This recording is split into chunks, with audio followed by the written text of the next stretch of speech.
Hey, James here with All Hail Internal Combustion.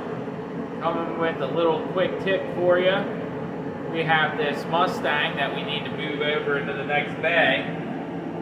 We tried to push it, it wasn't very easy and it slid across the floor. So sometimes when cars have been sitting for a while, especially old ones with drum brakes, they develop car arthritis.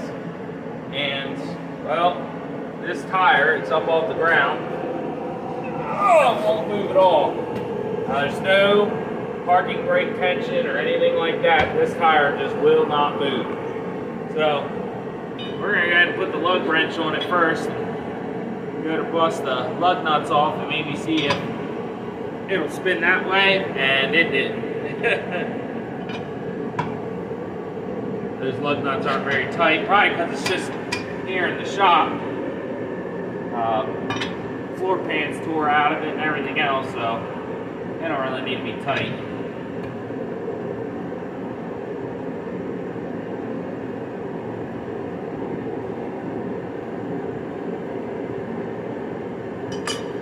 Oh, one look stud.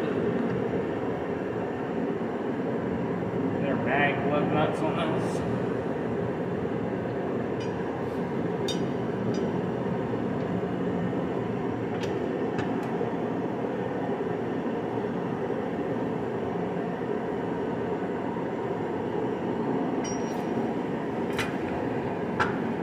Now it's starting to move because of the lug nuts being mag lug nuts. They're, got a little bit of room now between the rim and the lug stud. Lug stud, yeah. Guess I should have taken the bottom one out first.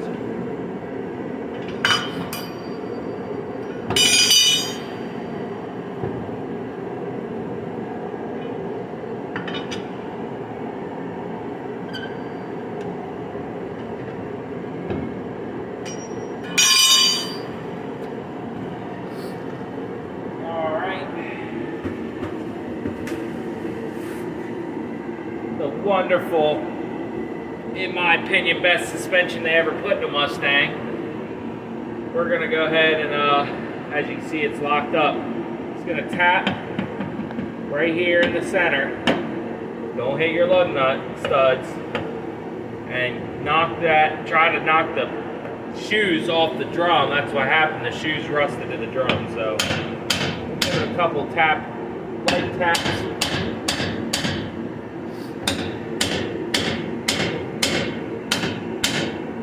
What happens? Nothing. Now, knock around the outside too.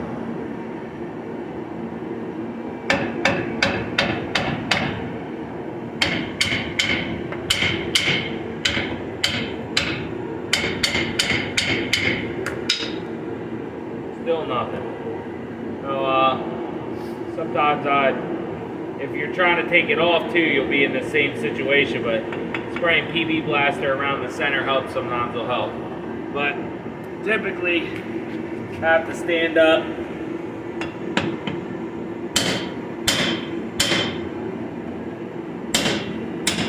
Oops.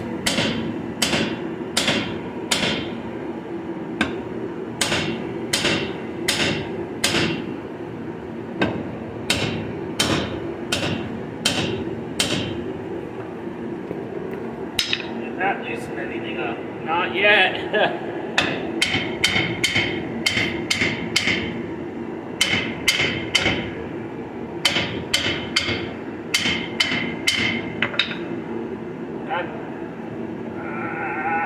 It's wiggling a little bit.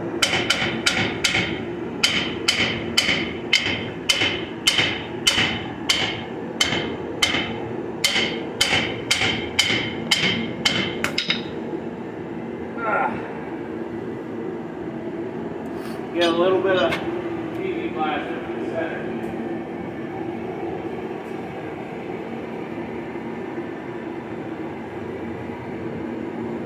We'll be right back. So we got some signs down here. We put 2 lug nuts on here and a piece of thicker steel. And you can see that it's starting to spin now. It's gets a little bit easier every time I hit it.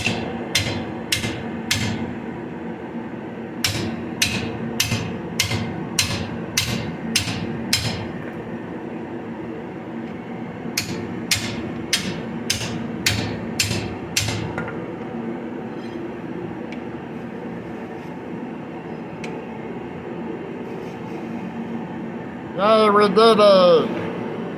Hooray! Definitely seems like these were adjusted properly for probably being driven. And then it got sat for a while. And that's what happens. It happens with this.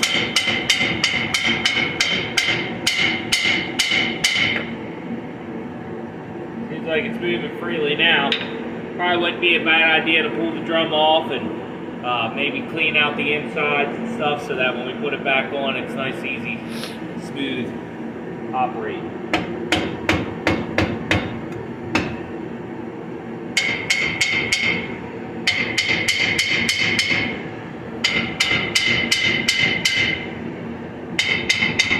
See all that rust coming from down there too.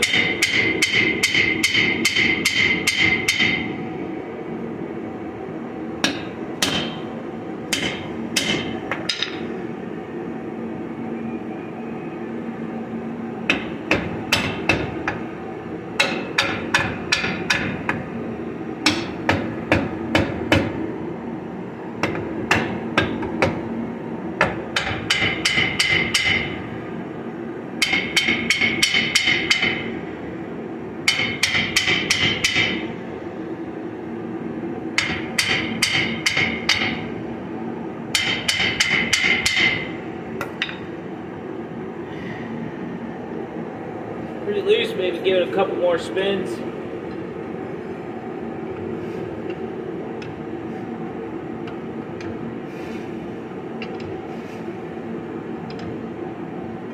So we know the hub's not locked to the drum. Really just the shoes.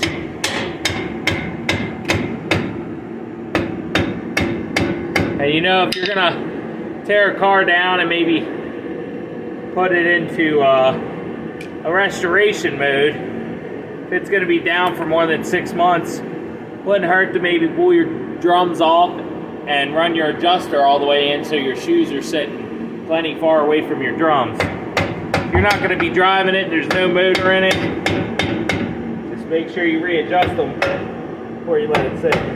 Or move the car often. You can push it forward and backwards every so often, that helps too. It's coming off.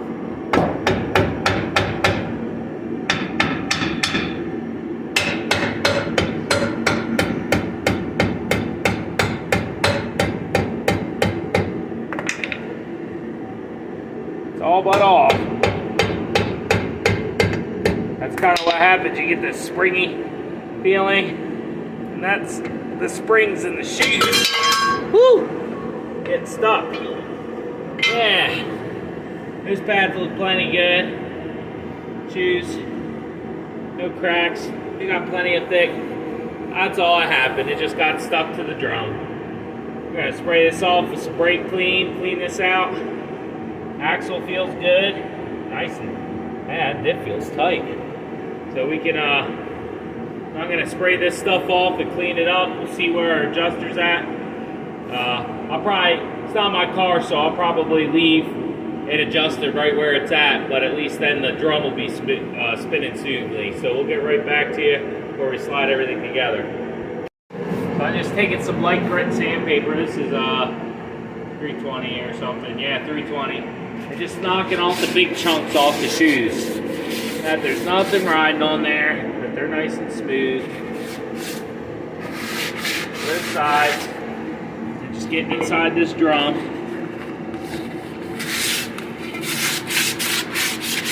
Knock any of that stuff off of there too. These are probably the original drums for the car. Maybe a swap over set. Not long, a long time ago. These drums definitely seem older. not bad though.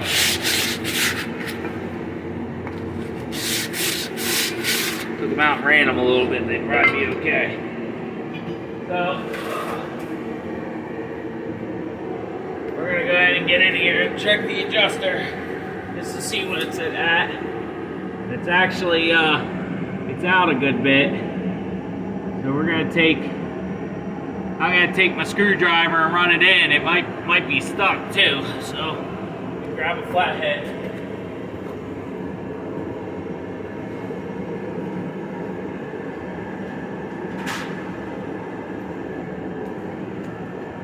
All right. So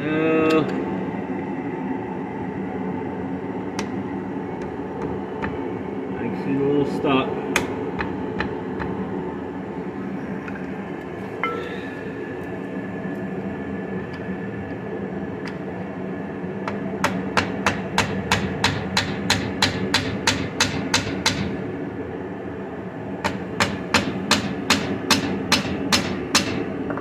Alright, might be easier to go ahead and pull the adjuster out and clean it because it's not adjusting. So, usually what happens is they get corroded. They don't like to open or close. This part's still good. See, this is a free spinning. If you buy any older project car, anything with drum brakes, and they look like they've never been worked on, you want to pull them apart and make sure that this adjuster is working properly. It's the most important part. It puts your shoes back in the adjustment to ride nice and tight against your brakes. This adjuster probably just set itself in this position not long before the car was parked, and the shoes ended up being a little tight to the drum for it never being driven again. We're going to put this in the bench vise, clean it up, bench vise, get it broken loose, and then we'll probably go ahead and grease it up. And I'd put anti-seize on my threads and my adjusters. They don't ever seize up again when you do that. So once we get it on the vise, we'll show you what we're going to do. All right, so gonna get this stuff cleaned up. What I normally do, I don't worry about breaking it loose right away. Gotta take it to the bench grinder on the wire wheel. I clean it up real good, especially it's going on 60s Mustang, probably original parts. It's worth to take the time, clean this up real good. Make sure it's in real good shape.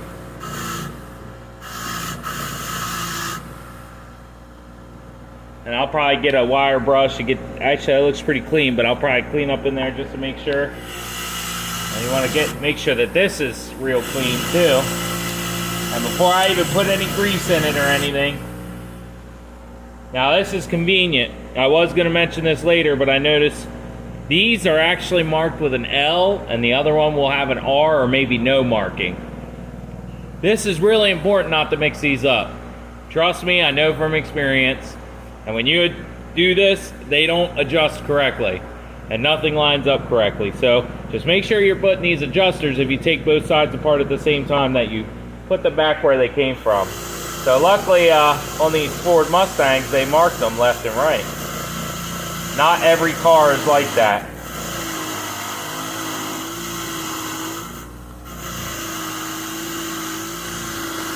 I know my Pontiac is definitely not like that.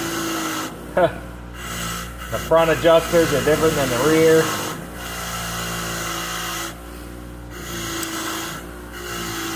But so, small little details that you'll notice on an old part like this off a Mustang. If you see these groove lines in here, you're not going to get that on a remanufactured part. This is an original adjuster for this. And that thin line and this thick line like this, that's specific to this car, or maybe Ford in general with this side's drum brakes. But, you know, this is why I said that it's important to clean this kind of stuff up. Not that anybody will ever see this, but if something's used and original and it's going to serve its purpose, why not? If you're not converting the disc brakes back here, why put a new adjuster in it? Let's go over here to the bench vise.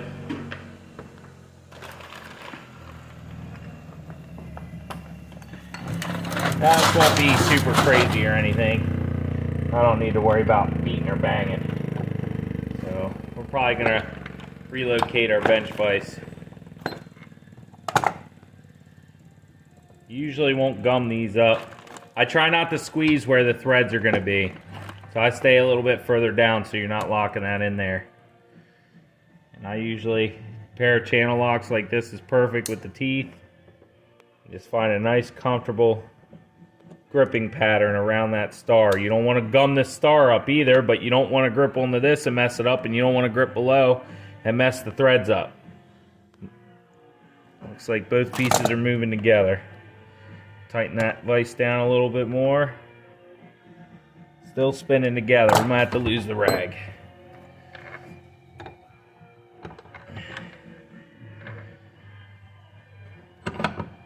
All right, so then we're gonna grip it. This. Oh, there it goes. It usually doesn't take much once you get it going. But like I said, you don't want to be slipping off of this while torquing this thing out of here. It's only going to cause you issues. So there it goes. Ooh, that star bit hurts when you grip it. So you just take that guy all the way out. All the way out. All right. Now that's all the way out. Let's go back over to the bench grinder on the wire wheel. Whew. All right, we'll go over here. See, those threads are just, they're just dirty from brake grime and dust and everything else getting in there. So we're just gonna take this over to the bench grinder, clean them threads up real good. That rust off of there. These old bolts like this, man, you're not putting it on a wire wheel like this, you ain't hurting them threads any. They're strong. I'm sure if you did that to a new bolt, it probably wouldn't do so good.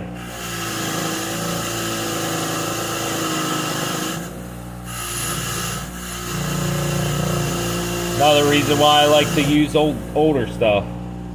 This is marked with a C. Who knows what that's for? Usually I'll take the end of this so I can get to it a little better. Just clean up in there. Inside there looks pretty clean actually. I'll probably run some brake clean in through there. But actually I'll probably just leave it. Let me grab the anti-seize quick. I'll show you guys how to loosen this up.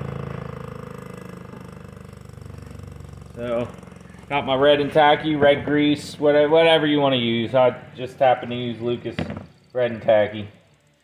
You want something wear resistant. It's not going to get terribly hot. I just coat the threads just a little bit. You don't need a whole lot of this on there. But you want it mostly at the bottom. Because just a little bit? You wasting a damn cake or what? Come on, you know Daddy hates that stuff. I'm allergic to it. That's why we put extra in there. Okay, so then we go ahead and thread this in here. Now this is a regular right hand thread. The other side would be opposing threads typically. So see, as it builds up there, as you're spinning it in there, that anti-seize is just coating those threads. And if you really want assurance, you can back that guy off of there. There you go. Just some anti-seize all over that. Push that anti-seize back in there.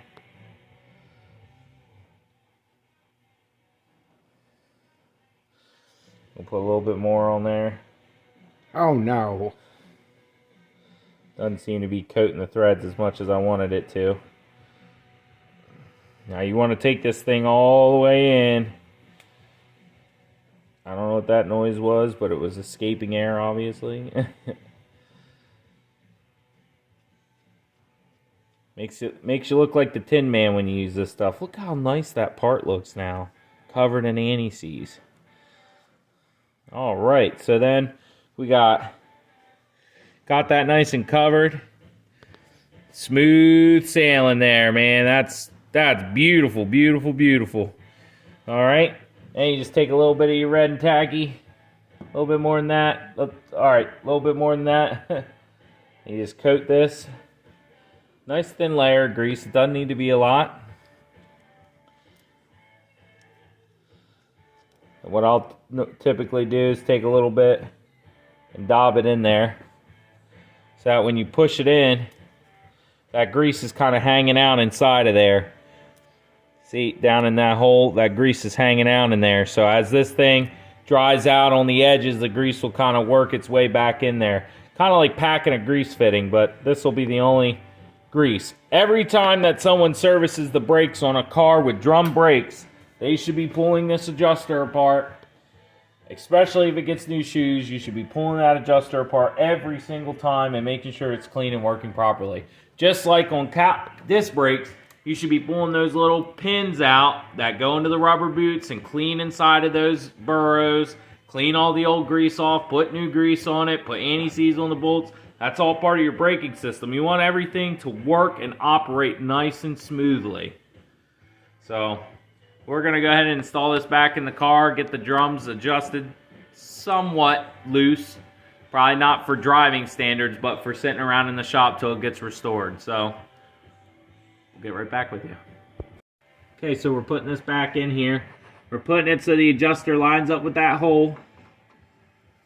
Every vehicle's a little different on their drum brakes. You just pull the shoes apart.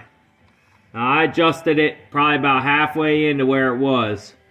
So we can go ahead and slide this drum back on there. Oh, there we go. Nice, easy, smooth sailing. I don't think the brake pedals are... Oh, the brake is hooked up on this. But I think we should probably let it loose like this. It'll make moving the car around. Hopefully it won't get car arthritis again, get them shoes stuck. Also, maybe Mike will appreciate it, because then maybe he won't have to put new drums and shoes on it when he goes to put it back on the road. So, yeah, we can get this thing rolling around. Just trying to give him a helping hand.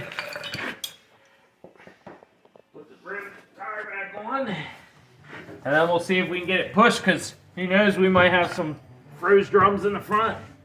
This is a four-wheel drum car. And where are you, lug studs? There they are. Usually, mags, you gotta lift up on them a little bit so you get that first nut in there.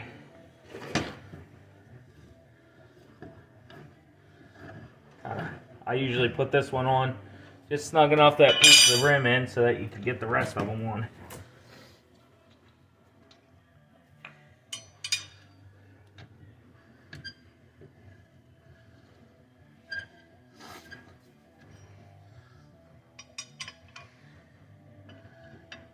Alright.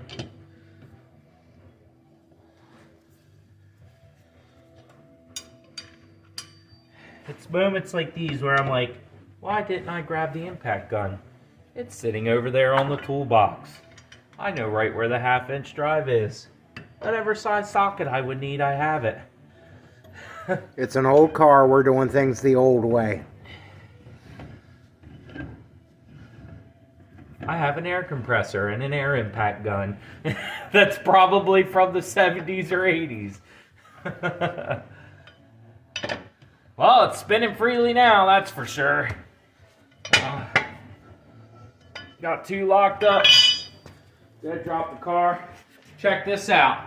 This car is equipped with the interior jack model where you can just reach on inside here and drop the car down from inside. Oh, it's like most 60s Mustangs. It ain't got floor pans. And I'm not knocking the Mustang, guys. I like the 74 and 75s, the ones that everybody hates. These are my favorite. But I'm biased. I like sick cars from the 60s. I was born in the wrong era. Or maybe I was alive back then and died in a beautiful car crash in a nice 60s muscle car. Anyway. Yeah, you were the first guy to go in a Pinto. I never expected the fire to come from the back. Alright, well, let's pull the motorcycles backwards so we don't knock any of those over. Alright.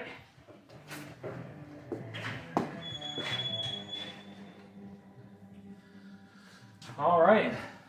Let's see if one man can move an empty Mustang, which should be completely possible. Oh, there she is. All right.